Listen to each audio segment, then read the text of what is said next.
After the Yankees get walked off in Pittsburgh, we kind of knew that this series in Detroit was going to be a tough one, especially going up against the latest Cy Young Award winner. But there are some bigger issues that came up in this series that we desperately have to talk about. What's going on, guys? It's the King of Honor 61st Gen. I'm back with another video, and let's start off with Game 1, even though the bigger issue comes in Game 2. But in Game 1, Carlos Rodon takes the mound. He struggles mightily. Rodon's final stat line being 6 innings with 4 hits, 5 earned, 6 total runs given up, 8 strikeouts, 3 walks, with 1 home run given up. Carlos Rodon is basically good for 1 home run per game. We all know this. So for someone like Carlos Rodon, he cannot walk batters. When he starts to walk batters and then feels panicked enough to challenge them, that's when games get away from him. And that's exactly what happened in this game. He started off okay. First couple innings, he looked sharp. He still looked like the guy we saw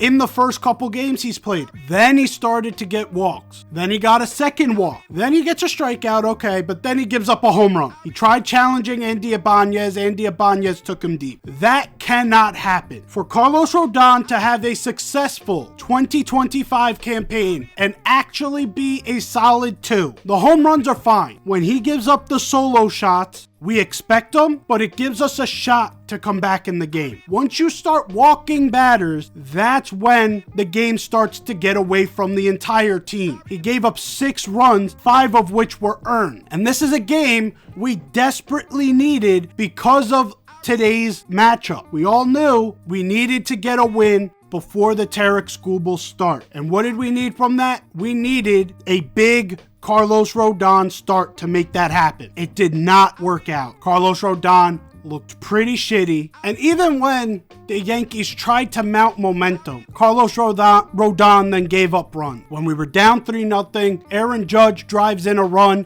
It's 3-1. Then automatically, Carlos Rodon gives up 2. This game was truly lost on the mound. And I know there's a lot of people out there that are going to say this offense needs to produce more than 3 runs. And I get it. And especially watching Game 2, you expect more offensively. But we knew that this was going to be a tough offensive series, knowing the schedules were shifted to the daytime. And I thought that was because of inclement weather, but no, it was because of how goddamn cold it was about to be. So you know the ball isn't flying, and that may sound weird based off of Game 2's results. You knew offensively it would be a challenge to get anything going, knowing that the weather is the way it is. So the guys who really had to step up were the starting pitching, and Carlos Rodon did not do that. Now let's get to the main subject of this video, because the experiment is over. I hate to say it. Carlos Corrasco has come back from a lot in his life. He has battled cancer. He has come back from being a top flight starter to then falling off an absolute cliff after getting traded in the Francisco Lindor trade. And now he is back in the major leagues. It is a great story. The story needs to end now. It's not just the fact that he looked like shit on the mound today. It's not just that he gave up 4 home runs. He looked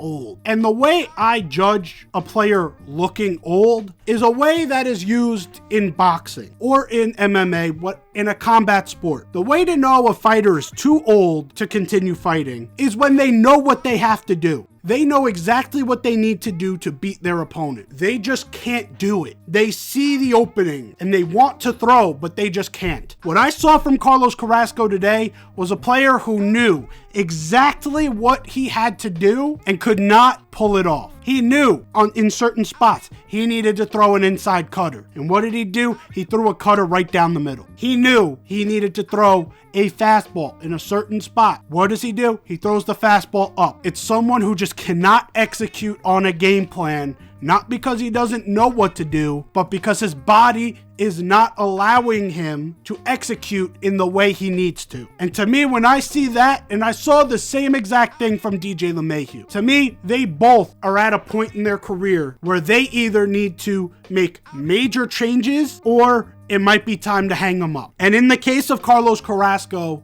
it's time. Yes, the storybook writing here was great. You were able to come back from cancer. You're able to come back from being sort of ousted in New York on the Mets side, and then get a minor league deal, perform extremely well in spring training, and earn a roster spot. What an amazing story. It's over. It is over. Because Carlos Carrasco, although the Yankees offense did not show up at all, they got shut out. So it's not like even if he had an immaculate start, the Yankees would have won. He didn't look like he belonged in Major League Baseball. It's not like he looked like a bad Major League starter. He didn't look like a middle-level Major League starter. He looked like a fish out of water. He didn't look like he knew what he was doing, even though we know he knows what he's doing. And that's what I'm bringing up when I'm saying it looks like he's old, because he knows what to do. Austin Wells is setting up in these spots. It just looked like he didn't know how to execute. And you either see that from someone who is so in over their head at a young age, like if you drafted someone and then immediately told them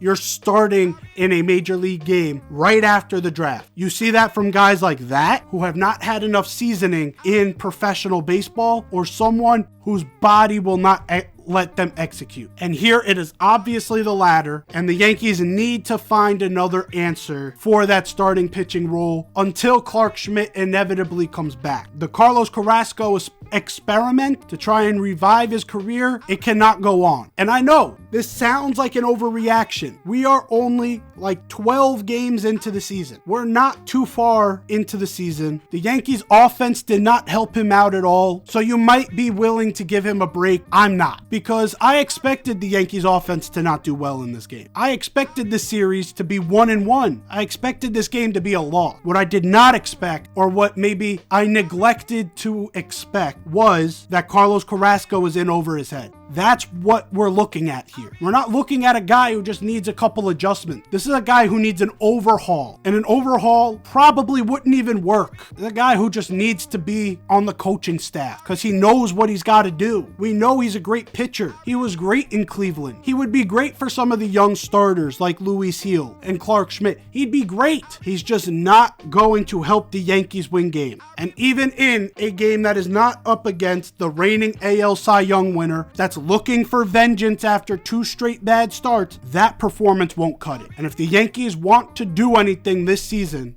that has to change. Anyways, I am not totally concerned about this series. Offensively, it doesn't look great. Yankees should have taken advantage of the first inning, having first and second, nobody out against Tarek Skubal. They didn't. You kind of knew it would go downhill from there. With it being about 27 degrees, with it feeling like 19, I feel like after the Yankees put up 80-something runs in the first few series, I'm willing to give a pass for this series right now. Hopefully in Game 3, the Yankees are able to salvage a game like they did against Arizona. And hopefully you enjoyed this video. If you did, leave a like down below. Comment below. Do you think I'm being too harsh on Carlos Carrasco? Do you agree with my assessment here? Who should the Yankees pick up if they get rid of Carlos Carrasco and they still need a starter? Let me know down below. Hopefully you're here for the ride. It still seems like it's going to be a fun year, even though the Yankees are kind of shitting the bed on this road trip. Anyways, I'm out of here. Take care and peace.